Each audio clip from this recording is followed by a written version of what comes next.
Hello ladies and gentlemen, അങ്ങനെ welcome to ആബിൻസ് opinion. And ഇന്ന് നമ്മൾ സംസാരിക്കാൻ പോകുന്നത് ദുരന്തർ എന്ന് പറ്റിയ സിനിമയാണ്. ദുരന്തർ 2 അതിനെ പറ്റിയാണ് നമ്മളിന്ന് പറയാൻ പോകുന്നത്. ആൻഡ് ഒറ്റ വാക്കി പറയാലോ, it was a freaking good movie. It was a freaking good movie. And ഇതിന് എന്താ പറയുക, കാര്യം ശരിയാണ്. There is lot of propaganda പരിപാടി ഉണ്ട്. കാരണം ഇതിൻ്റെ ഡയറക്ടർ ഒരു BJP ആളാണ്. അപ്പോൾ പുള്ളിയുടേതായിട്ടുള്ള രീതിയിലുള്ള പൊളിറ്റിക്സും പുള്ളിയുടെ പാർട്ടിയെ ബൂസ്റ്റപ്പ് ചെയ്യാനുള്ള പൊളിറ്റിക്സും അതൊക്കെയാണ് പുള്ളി ഈ സിനിമയ്ക്കകത്ത് കുത്തിക്കയറ്റിയിട്ടുള്ളത്. ആൻഡ് അതായത് നമ്മളിപ്പോൾ എക്സാമ്പിൾ പറയുകയാണെങ്കിൽ ഈ ഡിമോണിറ്റൈസേഷനെ പറ്റി പറയുന്നത് ഇതിനകത്തൊരു കൊടുക്കുന്ന റീസണുകൾ, അതുകൊണ്ടാണ് ഡിമോണിറ്റൈസേഷൻ കൊണ്ടുവന്നു എന്നൊക്കെയാണ് പറയുന്നത്. സോ അതൊക്കെയാണ് ഇതിനകത്തെ പ്രൊപ്പഗേൻഡ പരിപാടി എന്ന് എനിക്ക് പറയാൻ തോന്നിയത്. അല്ലാണ്ട് പിന്നെയും കുറേ കാര്യങ്ങളുണ്ട്. അത് ഒഴിക്കുകയാണെങ്കിൽ this is a pucca cinema. ഞാൻ ഒരിക്കലും ഞാൻ ഈ സിനിമ കാണാൻ പോയപ്പോൾ ഞാൻ അതൊക്കെ ഓഫ് ചെയ്തിട്ടാണ്. എൻ്റെ ആ പ്രൊപ്പഗേൻഡ മൈൻഡ് ഞാനിങ്ങനെ ഓഫ് ചെയ്തിട്ട് ഞാൻ ഈ സിനിമ കാണാനാണ് പോയത്. ബിക്കോസ് ഇതിൻ്റെ ഫസ്റ്റ് പാർട്ട് എന്താ പറയുക, എന്നെ അത്രയ്ക്ക് പിടിച്ചിരുത്തിപ്പോയി. എന്നെ പിടിച്ചെത്തിപ്പോയി. That is how that movie work for me. And ഈ സിനിമയും when it comes to that, ആ ഒരു എൻ്റർടൈൻമെൻറ്റ് ഫാക്ടർ അല്ലെങ്കിൽ ഒരു സിനിമ എന്ന രീതിയിൽ this is a very good movie. And പടത്തിൻ്റെ പോസിറ്റീവ്സിനെ പറ്റി പറയാനാണെങ്കിൽ ഇതിൻ്റെ പെർഫോമൻസസ്, രൺവീർ സിംഗ് പുള്ളിയുടെ ഒരു കരിയർ ബെസ്റ്റ് എന്ന് തന്നെ വേണമെങ്കിൽ പറയാം. എനിക്ക് ഫീൽ ചെയ്തൊരു പെർഫോമൻസാണിത്. എസ്പെഷ്യലി അതായത് തുടക്കം പുള്ളിയുടെ ഒരു പെങ്ങളെ രക്ഷിക്കാൻ പോകുന്നൊരു മറ്റേ ഫൈറ്റും ആൻഡ് പുള്ളിയെ പെങ്ങളെ കാണുമ്പോഴുള്ള പുള്ളിയുടെ മുഖത്തെ എക്സ്പ്രഷനാണ് ട്രെയിലറിനകത്ത് കാണിക്കുന്ന. ആ ഒരു എന്താ പറയുക, ഭയങ്കര ഒരു ടെൻസ്ഡ് ആയിട്ടുള്ള ഒരു മുഖമൊക്കെ ഉണ്ട്. സീനായിരുന്നു. അത് മാത്രമല്ല, എണ്ണി പറയുന്ന രീതിയിലുള്ള പുള്ളിയുടെ കുറേ പെർഫോമൻസ് ഉണ്ട് ഈ സിനിമയ്ക്കകത്ത്. പിന്നെ എടുത്ത് പറയണത് പിന്നെ മറ്റേ മന്ത്രിയായിട്ട് അഭിനയിച്ച് രാകേഷ് ബേഡി എന്ന് പറയുന്ന ആക്ടർ. അങ്ങേര് ഫസ്റ്റ് പാർട്ടി തന്നെ എനിക്ക് ഫേവറേറ്റ് ആയതാണ്. സെക്കൻഡ് പാർട്ടി വന്നപ്പോൾ എന്താ പറയുക, ആ ക്ലൈമാക്സിലൊക്കെ എത്തുമ്പോൾ ഒരു സാധനമുണ്ട്. അത് പറയുന്നില്ല, സ്പോയിൽ ഇപ്പോൾ ഇപ്പോഴേ കുറേ സ്പോയിൽ ചെയ്യുന്നുണ്ട് ഇൻസ്റ്റാഗ്രാമിലൊക്കെ. പ്ലീസ്, ഇപ്പോൾ നിങ്ങൾക്ക് ഈ സിനിമ കാണണം എന്നുണ്ടെങ്കിൽ അത് കണ്ടിട്ട് ഈ സ്പോയിലറൊക്കെ തൽക്കാലം കുറച്ച് നേരത്തേക്ക് അത് വേണമെങ്കിൽ നോട്ട് ഇൻട്രസ്റ്റഡോ എന്തെങ്കിലുമൊക്കെ ഇട്ട് വെക്ക്. കാരണം അങ്ങനെ സ്പോയിൽ ചെയ്യുന്നത് മോശമാണ്. പിന്നെ പറയാനാണെങ്കിൽ അർജുൻ റാംപാലുണ്ട്. പുള്ളിയാണ് ഇതിനകത്തെ മെയിൻ വില്ലൻ എന്നുള്ള രീതിയിൽ വരുന്നത്. പുള്ളിയും കിഡിലായി തന്നെ പെർഫോം ചെയ്തിട്ടുണ്ട്. കുറേ പേരുണ്ട് ഈ സിനിമയ്ക്ക് എണ്ണി പറയാനുള്ള പെർഫോമൻസസ് ഇഷ്ടം പോലെ ഉണ്ട്. ആൻഡ് സഞ്ജയ് ദത്തും കുഴപ്പമില്ലാണ്ടാ പോയി. Was okay. പുള്ളിക്ക് വലുതായിട്ട് ചെയ്യാനൊന്നും ഇല്ലായിരുന്നു, എന്നാലും വരുമ്പോൾ ആ ഒരു സ്ക്രീൻ പ്രൊസസ്സും കാര്യങ്ങളൊക്കെ ഉണ്ട്. ഓക്കെ, സെറ്റായിരുന്നു. പിന്നെ ഇതിൻ്റെ മ്യൂസിക് എൻ്റെ പൊന്നേ, ഞാനത് ഫസ്റ്റ് പാർട്ടിലും ഒരു സെലിബ്രേറ്റഡ് ആയിട്ടുള്ള ഒരു OST ഒക്കെ ആയിരുന്നു, ആൽബം ആയിരുന്നു. ഇതിനകത്തേക്ക് വരുമ്പോഴും എസ്പെഷ്യലി മറ്റേ ക്ലൈമാക്സിലേക്ക് വരുമ്പോൾ ഒരു റാസ്പുട്ടൻ ഇടുന്നുണ്ട്. Was all good. സെറ്റായിരുന്നു. ഞാൻ പറഞ്ഞു, ആ ഒരു പാട്ടിൻ്റെ ആ ഒരു പ്ലേസ്മെൻറ്റ് എവിടെയെങ്കിലും തെറ്റിപ്പോയിട്ടുണ്ടെങ്കിൽ ഒരു ഫീലിംഗ് പോകും നമുക്ക്. അപ്പോൾ അങ്ങനെ നല്ല കുറേ പാട്ടുകൾ എല്ലാം റീമിക്സ് ആണ്. ഓക്കെ, അതായത് എല്ലാം റീമിക്സ് ആണ്. പക്ഷേ ഞാൻ പറയാം, ഞാൻ പേഴ്സണലി റീമിക്സ് ഇഷ്ടപ്പെടാത്ത ഒരാൾ കൂടിയാണ്. ഓക്കെ, കാരണം ബാക്കി വരുന്ന റീമിക്സ് ബോളിവുഡിൽ വരുന്നതെന്ന് പറഞ്ഞാൽ ഒരു ഗുണമില്ലാത്ത കുറേ റീമിക്സുകളാണ്. ചുമ്മാ വെറുതെ പാട്ട് ഡാൻസ് കളിച്ച് പോകാനുള്ളൊരു, അതും ആ ഒരു പഴയ പാട്ടിൻ്റെ ഒരു എസെൻസും കീപ്പ് ചെയ്യാതെ മൊത്തത്തിൽ നാശകോശമാക്കിയിട്ട് പോകും. പക്ഷെ ഇതിനകത്ത് വരുമ്പോൾ അങ്ങനെയല്ല. ഇതിനകത്ത് ആ മ്യൂസിക് ഡയറക്ടർ നല്ല രീതിയിൽ തന്നെ, ഈ ശശ്വത് സച്ദേവ് എന്ന് പറയുന്ന മനുഷ്യൻ, അങ്ങനെ നല്ല രീതിയിൽ തന്നെ ആ പഴയ പാട്ടുകൾ ആ എസെൻസ് കീപ്പ് ചെയ്തുകൊണ്ട് തന്നെ പുള്ളി ആ ഒരു റീമിക്സ് ചെയ്തിട്ടുണ്ട്. അത് നല്ല രസമായിട്ട് തന്നെ ഉണ്ട്.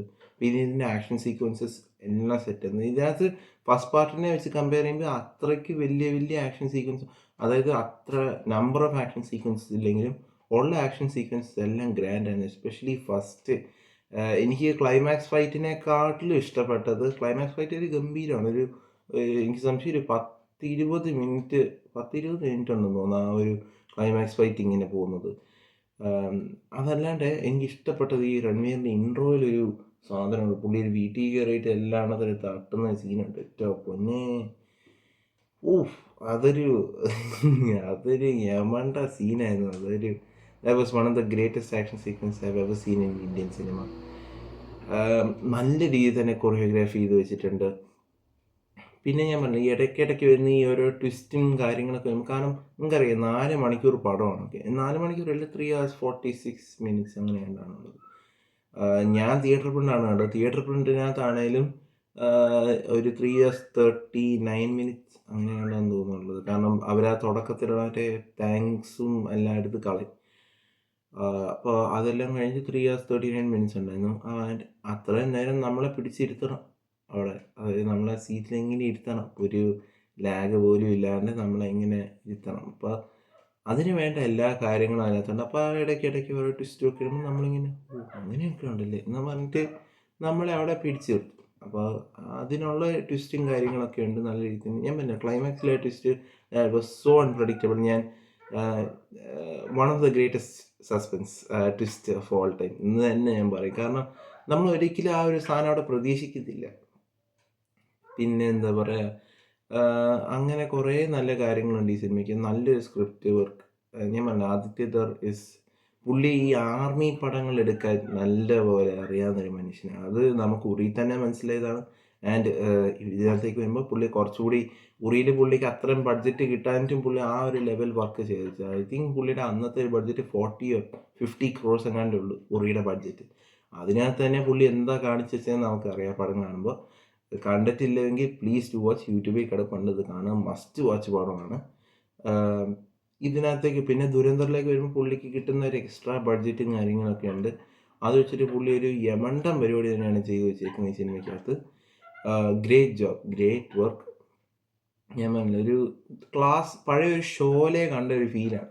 ഷോലയിൽ വരുന്ന ഒരു അത്രയും ഒരു കാസ്റ്റും ക്രൂവും അത്ര ഗ്രാൻഡ് സ്കെയിലിൽ, എപ്പിക് സ്കെയിലിൽ 3 hours 30 minutes ആ ഒരു റേഞ്ചിൽ വരുന്നൊരു പടം എന്നൊക്കെ പറയുമ്പോൾ ഷോയിലേക്ക് ഇപ്പോഴും കിട്ടുന്ന ഒരു ഫാൻ ബേസ് ഉണ്ട്. ആ ഒരു ഫാൻ ബേസ് തന്നെ ഈ സിനിമയ്ക്കും കിട്ടുന്നുണ്ട്. ഞാൻ പറഞ്ഞില്ലേ, it was so good to watch. ഞാൻ പറഞ്ഞു തിയേറ്റർ എക്സ്പീരിയൻസ് മിസ്സാക്കിപ്പോയി. ഇവിടുത്തെ കുറേ റൂൾസും റെഗുലേഷൻസും തേങ്ങയുടെ അരിയും എല്ലാം കൂടി വെച്ചിട്ട് അയ്യോ കുറേ അനാവശ്യ റൂൾസും റെഗുലേഷൻസും ഉണ്ട്. അയ്യോ എന്തൊക്കെ ചെയ്യാനാണ്. എനിവേസ്, അപ്പോൾ Dhurandhar was A very good watch for me. നിങ്ങളെ സിനിമ കണ്ടിട്ടുണ്ടെങ്കിൽ താഴെ ഒന്ന് കമൻറ്റ് ചെയ്യാം. ആട് ഞാൻ ഇതുവരെ കണ്ടിട്ടില്ല. ആടിന് എന്താ പറയുക, ഇപ്പോൾ എല്ലായിടത്തും ഒരു മിക്സ്ഡ് റിവ്യൂ ആണ്. പക്ഷേ ഞാൻ കണ്ട റിവ്യൂസിലെല്ലാം നല്ലതാണ്. പക്ഷേ എൻ്റെ ഫ്രണ്ട്സ് കുറച്ച് പേരൊക്കെ, നാട്ടിലുള്ള കുറച്ച് ഫ്രണ്ട്സൊക്കെ നല്ലതെന്ന് പറഞ്ഞു. പക്ഷേ ഇവിടെ ബഹ്റൈനിലുള്ള എൻ്റെ കുറച്ച് ഫ്രണ്ട്സ് തിയേറ്ററിൽ പോയി കണ്ടപ്പോൾ അവർ പറഞ്ഞത് ഒരു മിഡ് ആവറേജ് ആണെന്നാണ് പറയുന്നത്. എനിക്ക് അറിഞ്ഞുകൂടെ ഇപ്പോൾ കാണണോ വേണ്ടയോ എന്ന്. എൻ്റെ ഫ്രണ്ട്സിന് ഒരു ഡൗട്ടാണ് ഇപ്പോൾ സിനിമ കാണണോ വേണ്ടയോ എന്നൊക്കെ.